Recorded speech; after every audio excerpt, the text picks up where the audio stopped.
Hi friends, welcome back to Miyani kitchen.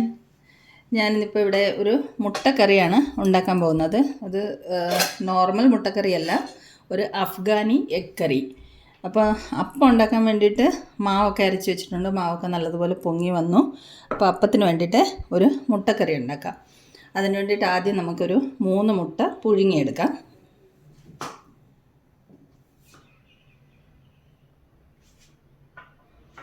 മുട്ട പുഴുങ്ങാൻ വേണ്ടിയിട്ട് ഞാൻ അടുപ്പത്ത് വെള്ളമൊക്കെ വെച്ചിട്ടുണ്ട്. നമുക്ക് മുട്ട പുഴുങ്ങിയെടുക്കാം. 3 മുട്ട ഞാൻ വെള്ളത്തിലേക്ക് ഇടുന്നു.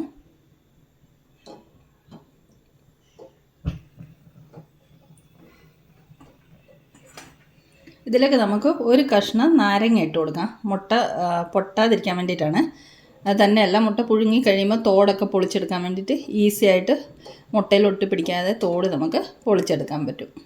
അപ്പോൾ ഈ മുട്ട പുഴുങ്ങി വരുമ്പോഴത്തേക്ക് നമുക്ക് ബാക്കിയുള്ള മസാലയൊക്കെ മുട്ടക്കറിക്ക് വേണ്ടിയിട്ടുള്ള തയ്യാറാക്കിയെടുക്കാം. നമുക്ക് മസാല തയ്യാറാക്കാൻ വേണ്ടി ഒരു ചീനിച്ചട്ടി അടുപ്പത്ത് വെച്ചിട്ടുണ്ട്. അതിലേക്ക് നമുക്ക് കുറച്ച് എണ്ണ ഒഴിച്ചു കൊടുക്കാം. മസാലയൊക്കെ വഴറ്റിയെടുക്കാൻ ആവശ്യത്തിന് വേണ്ടിയിട്ടുള്ള എണ്ണ ഒഴിച്ചു കൊടുക്കാം. 1 സ്പൂണോ 2 സ്പൂണോ എണ്ണയൊക്കെ അവനവൻ്റെ ആവശ്യത്തിന് എത്ര ഉപയോഗിക്കുക അതുപോലെ ഒഴിച്ചു കൊടുത്താൽ മതി. പ്രത്യേക അളവൊന്നുമില്ല. എണ്ണ ചൂടാവട്ടെ.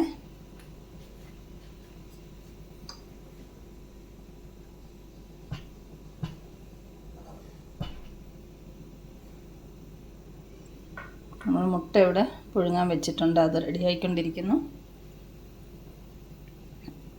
അപ്പോൾ എണ്ണ ചൂടായിട്ടുണ്ട്.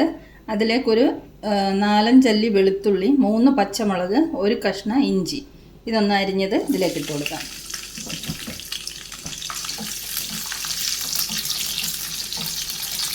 ഇത് ചെറുതായിട്ട് ഇതിൻ്റെ പച്ച മണമൊന്ന് പോയി വാടുമ്പോഴത്തേക്ക് നമുക്ക് സവാള ഇട്ട് കൊടുക്കാം.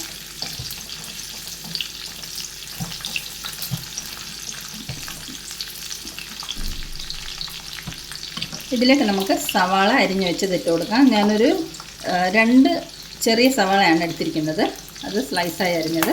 ഇത് നമുക്ക് വഴറ്റിയെടുക്കാൻ വേണ്ടിയിട്ടാണ്. ഇതിലേക്ക് ഇട്ട് കൊടുക്കാം.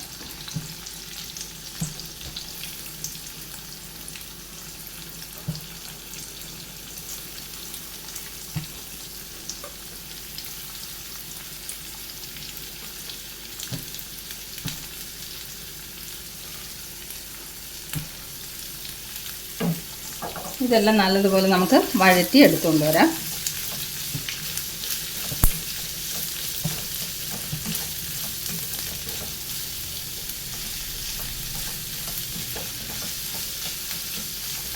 ഇതിലേക്ക് നമുക്ക് കുറച്ച് ഉപ്പിട്ട് കൊടുക്കാം.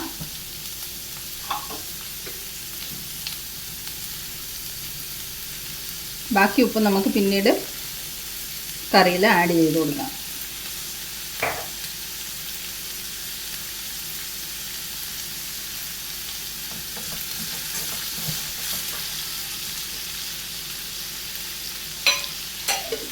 ഇതിലേക്ക് നമുക്ക് കുറച്ച് കശുവണ്ടിപ്പരിപ്പ് ചേർത്ത് കൊടുക്കാം. ഒരു 8-10 കശുവണ്ടിപ്പരിപ്പ് ചേർത്താൽ മതി. ഞാനിതൊരു 3 മുട്ട കറി വെക്കാനുള്ള മസാലയാണ് ഈ തയ്യാറാക്കിയെടുക്കുന്നത്. ഉള്ളി നല്ലോണം ഒന്ന് വാടി വരട്ടെ. അപ്പോഴത്തേക്ക് നമുക്ക് മുട്ടയൊക്കെ പുഴുങ്ങി കൊണ്ടുവരാം. നമ്മുടെ ഉള്ളിയൊക്കെ വഴണ്ട് വരുന്നുണ്ട്. ഒരു 2 മിനിറ്റും കൂടെ ഇത് വഴറ്റിയെടുക്കാം. കുറച്ചും കൂടെ ഒരു ബ്രൗൺ കളറാകുന്നത് വരെ. നമ്മുടെ ഉള്ളിയൊക്കെ ശരിക്ക് വഴറ്റിയെടുത്തിട്ടുണ്ട്. ഇനി നമുക്ക് ഫ്ലെയിം ഓഫ് ചെയ്യാം. ഇതിനി തണുത്തതിന് ശേഷം നമുക്ക് ഇതിനകത്ത് കുറച്ചും കൂടെ സാധനങ്ങൾ ആഡ് ചെയ്യാനുണ്ട്. എന്നിട്ട് നമുക്കിത് അരച്ച് പേസ്റ്റാക്കി കൊണ്ടുവരണം. അപ്പോൾ ഇതിവിടെ ഇരുന്ന് തണുക്കട്ടെ. നമ്മൾ ഉള്ളി വഴറ്റിയതൊക്കെ തണുത്തു. അത് നമ്മളൊരു മിക്സിയുടെ ജാറിലേക്ക് ഇട്ടിട്ടുണ്ട്. ഇതിലേക്ക് നമുക്ക് ഒരു 4-5 പുതിന ഇല, 1 പിടി മല്ലിയില, ഇതെല്ലാം കൂടെ ഇതിലേക്ക് ഇട്ട് കൊടുക്കാം. അരച്ചെടുക്കാൻ വേണ്ടിയിട്ടാണ്.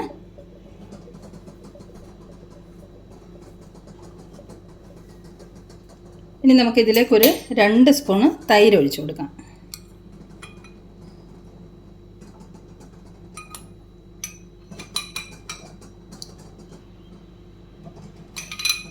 രണ്ട് സ്പൂണോളം തൈര് ഒഴിച്ചിട്ടുണ്ട്. ഇത് നമുക്ക് നല്ല പേസ്റ്റ് പോലെ അരച്ചു കൊണ്ടുവരാം.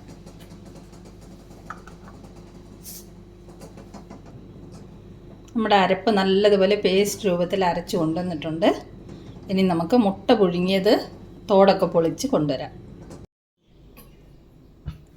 മുട്ടയൊക്കെ പുഴുങ്ങിയത് പൊളിച്ച് കൊണ്ട് വെച്ചിട്ടുണ്ട്. അപ്പോൾ നമ്മൾ ഉള്ളിയൊക്കെ വഴറ്റി അതേ ചീൻചട്ടിയിൽ കുറച്ചെണ്ണ ബാക്കിയുണ്ടായിരുന്നു. അതിലേക്ക് തന്നെ നമുക്ക് കുറച്ചെണ്ണം കൂടെ ഒഴിച്ചു കൊടുക്കാം.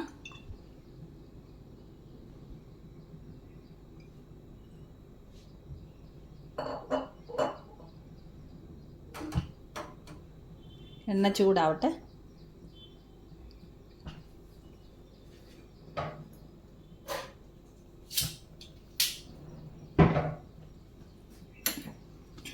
എണ്ണ ചൂടായിട്ടുണ്ട്.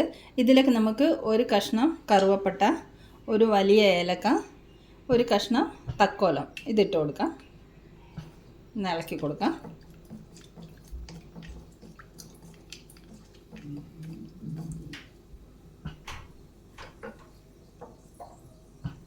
ഇതിലേക്ക് നമുക്ക് കുറച്ച് മഞ്ഞൾപ്പൊടി ഇട്ട് കൊടുക്കാം.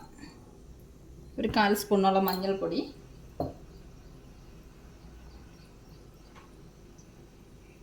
ചെറിയ സ്പൂണിന് 1 സ്പൂണ് മുളക് പൊടി. ഇത് കാശ്മീരി ചില്ലി പൗഡറാണ്. നമുക്കൊന്ന് ഇളക്കി കൊടുക്കാം.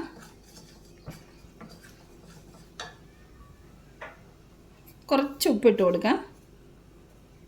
ഒരു 1/4 സ്പൂണോളം ഉപ്പ്. നമ്മൾ മസാല വഴറ്റിയപ്പോഴും അതിലും കുറച്ച് ഉപ്പിട്ടിട്ടുണ്ടായിരുന്നു. ഇനി നമുക്ക് ഈ മുട്ട ഇതുപോലെ വട്ടത്തിൽ വരഞ്ഞു കൊടുക്കാം.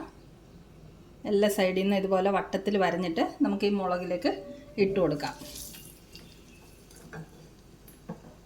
3 മുട്ടയും നമുക്കിതുപോലെ വരഞ്ഞ് ഇതിലേക്ക് ഇട്ട് കൊടുക്കാം.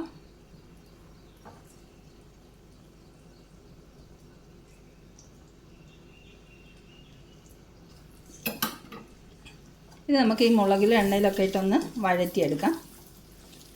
മുട്ടയിലൊക്കെ മുളകൊക്കെ പിടിച്ചൊന്ന് മുട്ടയുടെ കളറൊക്കെ ഒന്ന് മാറി കിട്ടുമല്ലോ. ഇത് 2 മിനിറ്റ് ഇങ്ങനെ എണ്ണയിലിട്ടൊന്ന് വഴറ്റിയെടുത്താൽ മതി.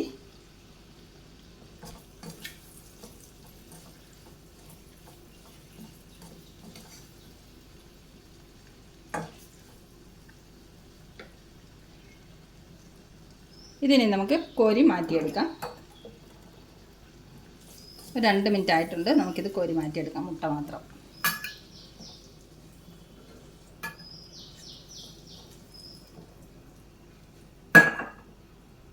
ഇതിലേക്ക് നമുക്ക് ഇനി അരച്ച് വെച്ചിരിക്കുന്ന മസാല പേസ്റ്റ് ഇട്ട് കൊടുക്കാം. നമുക്ക് വഴറ്റിയെടുക്കാനുള്ളതാണ്.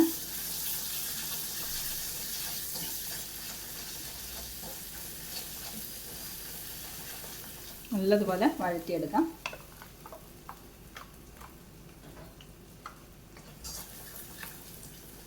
മസാലയൊക്കെ നല്ലതുപോലെ വഴറ്റിയെടുത്തതിന് ശേഷം നമുക്ക് ചാറിന് ആവശ്യത്തിനുള്ള ചൂടുവെള്ളം ചേർത്ത് കൊടുക്കാം. ഇതിലേക്ക് നമുക്കൊരു 1/4 സ്പൂൺ കുരുമുളക് പൊടി ആഡ് ചെയ്യാം. ഇളക്കി മിക്സ് ചെയ്ത് ഈ മസാല നല്ലതുപോലെ വഴറ്റി കൊണ്ടുവരാം. നല്ല മസാലയൊക്കെ വഴണ്ട് വരുന്നുണ്ട്. ഇതിലേക്ക് നമുക്ക് ഇത്രയും കസൂരി മേത്തി പൊടിച്ച് ചേർത്ത് കൊടുക്കാം. ഇതുപോലെ കയ്യിലിട്ട് തിരുമ്മി പൊടിച്ചിട്ട് കൊടുത്താൽ മതി. ഇത് ഇളക്കി മിക്സ് ചെയ്ത് കൊടുക്കാം. നമ്മൾ മസാലയൊക്കെ വഴറ്റി റെഡിയാക്കിയിട്ടുണ്ട്. ഇതിലേക്ക് നമുക്കിനി ചാറിന് ആവശ്യമുള്ള വെള്ളം ചേർത്ത് കൊടുക്കാം. ഞാൻ ആ മിക്സിയുടെ ജാറിലേക്ക് ചൂടുവെള്ളം ഒഴിച്ചിട്ട് ആവശ്യത്തിനുള്ള ചാറിന് വേണ്ടിയിട്ടുള്ള വെള്ളം ചേർത്ത് കൊടുക്കുന്നു. നല്ലോണം ഇളക്കി മിക്സ് ചെയ്തെടുക്കാം. ഇതൊന്ന് തിളയ്ക്കണം.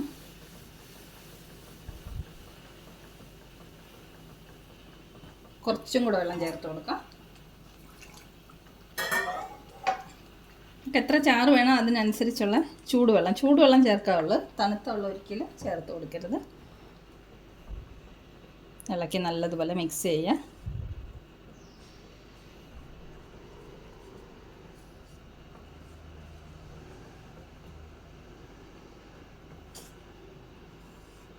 ഇതിലേക്ക് ഇനി നമുക്ക് മുട്ട ചേർത്ത് കൊടുക്കാം.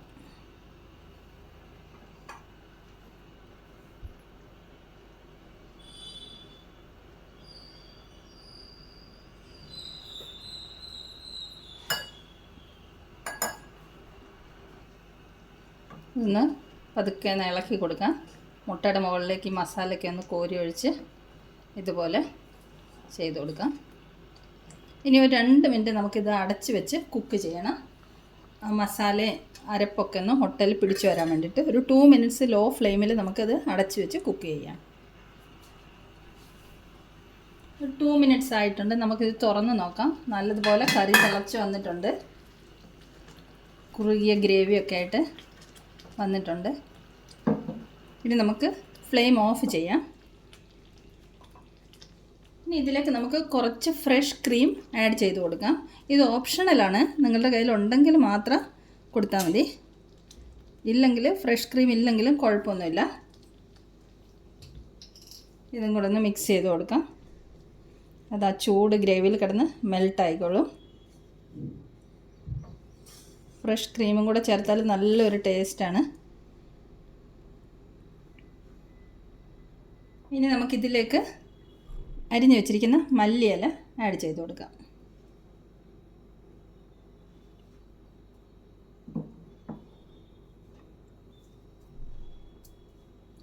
നല്ല അടിപൊളി അഫ്ഗാനി എഗ് കറി റെഡി ആയിട്ടുണ്ട്.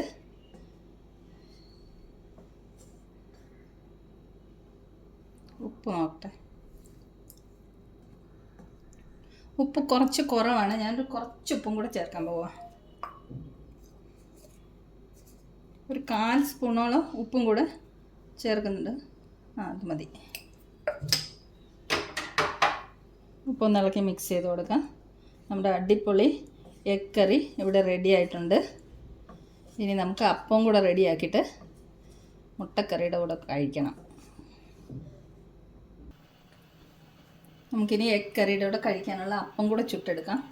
ഇത് കണ്ടോ, മാവ് പിന്നെയും പൊങ്ങി വന്നിട്ടുണ്ട്.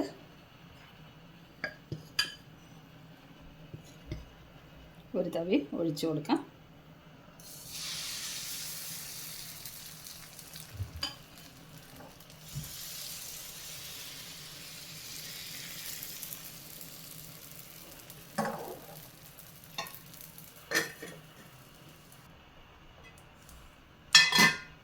അരപ്പ് റെഡി ആയിട്ടുണ്ട്. നല്ല സ്മൂത്ത് പൂ പോലെ ഇരിക്കുന്ന അപ്പം. നമുക്കിനി ബാക്കിയുള്ള അപ്പം കൂടെ ഇതുപോലെ ചുട്ടെടുത്തുകൊണ്ട് വരാം.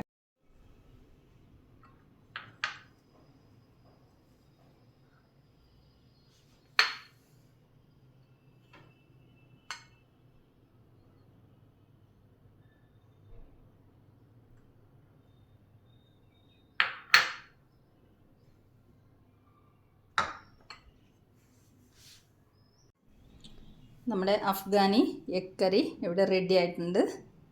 കഴിക്കാൻ വേണ്ടി സെർവ് ചെയ്ത് വെച്ചിരിക്കുകയാണ്. ഇത് കണ്ടോ, അപ്പത്തിൻ്റെ കൂടെ കഴിക്കാൻ ഈ കറി നല്ലൊരു ടേസ്റ്റാണ്. പൂ പോലുള്ള അപ്പം തയ്യാറാക്കി എടുത്തിട്ടുണ്ട്. നല്ല സ്മൂത്തായിട്ടുള്ള സോഫ്റ്റായിട്ടുള്ള അപ്പം ഈ എഗ് കറിയും കൂടെ കൂട്ടി കഴിക്കാൻ നല്ല ടേസ്റ്റാണ്. അപ്പോൾ ഈ റെസിപ്പി ഇഷ്ടമായെങ്കിൽ എല്ലാവരും ഇതുപോലെ തയ്യാറാക്കി നോക്കണം. ഈ അപ്പത്തിൻ്റെ റെസിപ്പി ആർക്കെങ്കിലും വേണമെന്നുണ്ടെങ്കിൽ കമൻറ്റ് ചെയ്താൽ ഞാൻ ഇതിൻ്റെ ഒരു വീഡിയോ ചെയ്യാം. നല്ല സോഫ്റ്റായിട്ടുള്ള നമുക്ക് അപ്പമാണിത്. അപ്പം ആർക്കെങ്കിലും ആവശ്യമുണ്ടെങ്കിൽ കമൻറ്റ് ചെയ്താൽ ഞാൻ ഇതിൻ്റെ ഒരു വീഡിയോ പിന്നീട് ചെയ്യാം. അപ്പം ഈ വീഡിയോ ഇഷ്ടമായെങ്കിൽ ഈ റെസിപ്പി എല്ലാവരും ഒന്ന് തയ്യാറാക്കി നോക്കണം. Thanks a lot for watching the video.